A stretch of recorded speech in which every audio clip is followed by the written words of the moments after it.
Hello সবাইকে, সকাল সকাল ব্লগটা শুরু করে দিলাম। দেখো মাছের মাথা, পাবদা মাছ, চিকেন। হ্যাঁ, ঠিকই ধরেছ, অনেক আয়োজন। কারণ বাড়িতে আসবে ননদ, নন্দাই, ভাগ্নি সবাই আসবে বাড়িতে। ওরা চলে আসবে বলে তাড়াতাড়ি রান্না বান্না বসিয়ে দিয়েছে। আর এখানে পাবদা মাছ করবো বলে সব রেডি করে রেখেছি লবণ হলুদ মেখে। আর এখানে আমার অলরেডি কিন্তু মাছের মাথা দিয়ে মুগ ডালও হয়ে গেছে। কারণ সকালবেলায় রান্না বসিয়ে দিয়েছে, কারণ প্রচুর রান্না, তো তার জন্য তাড়াতাড়ি করে বসিয়ে দিলে কি বলো তো, তাড়াতাড়ি হয়ে যায়। আর এখানে পাবদা মাছটা হয়ে গেছে, তারপরে আমি বসিয়ে দেবো মাছের মাথা দিয়ে মুগ ডালটাও হয়ে গেছে। তারপরে একটাতে বসিয়ে দিয়েছিলাম ঝিঙে আলু পোস্ত, আরেকটাতে বসিয়ে দিয়েছিলাম আমার চিকেন। এখানে দেখো পাবদা মাছটা হয়ে গেছে, এটাকে নামিয়ে নেব। আর এদিকে মোটামুটি সকাল থেকে যেহেতু রান্না হয়েছে, তো মা এদিকে সকালে রুটি খাওয়ার জন্য ছোলার ডাল, আর এদিকে রুটি হয়ে গেছে। আমি আটা টাটা সকালবেলায় মেখে ফেলেছিলাম যাতে তাড়াতাড়ি হয়ে যায় তার জন্য। আর এদিকে আমার সব হয়ে যাওয়ার পরে এখন আমি চিকেনটা বসাবো।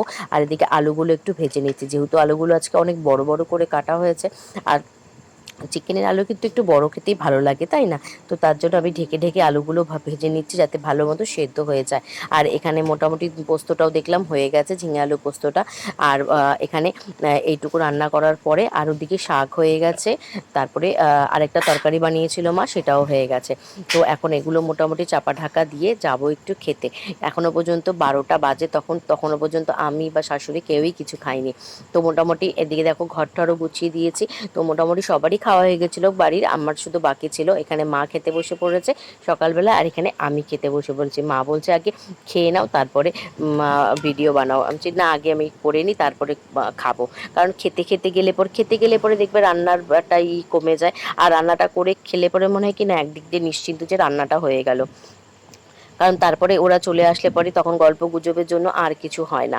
তো দেখো এখানে মোটামুটি খেয়ে আবার রান্নাঘরে ঢুকে পড়েছি। এখানে গরম মশলাগুলো সব দিয়ে দিলাম তেলের মধ্যে। এখন চিকেনটা বসিয়ে দেবো, সব মশলাগুলো ভালো করে কষিয়ে চিকেনটা বসিয়ে দিলে পরেই হয়ে যাবে। চিকেনটা বসিয়ে দিলে পরে তো অনেকক্ষণ সময় লাগবে, বাদ বাকি কাজ আমি সেরে আসতে পারবো। স্নান বাকি, আর ওদিকে ছেলে স্নান টান করে পুজো টুজো দিয়ে দিয়েছে। এখানে মোটামুটি আমার কিন্তু চিকেনটা হলে, আর পাশে ভাতটাও বসিয়ে দিয়েছে, যে ভাতটাও তাড়াতাড়ি করে হয়ে যাবে, কারণ কখন চলে আসবে ওরা তার জন্য আর কি। তো আজকে ছিল এই আয়োজন। সকালবেলা এত গরমের মধ্যে সবাই মিলে তাড়াতাড়ি করে কাজকর্ম সেরে নিয়ে তারপরে তো গল্প গুজব, দেদার আড্ডা। তো কেমন লাগলো আজকে? যদি ভালো লাগে আমার ব্লগটা, প্লিজ একটু লাইক কমেন্ট করে চ্যানেলটা সাবস্ক্রাইব করে দিও।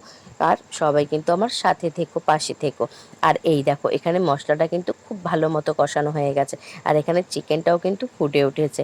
চিকেনটা আরেকটু হলে পরেই তারপরে জল দিয়ে ব্যাস গরম মশলা দিয়ে নামিয়ে নেবো। টাটা।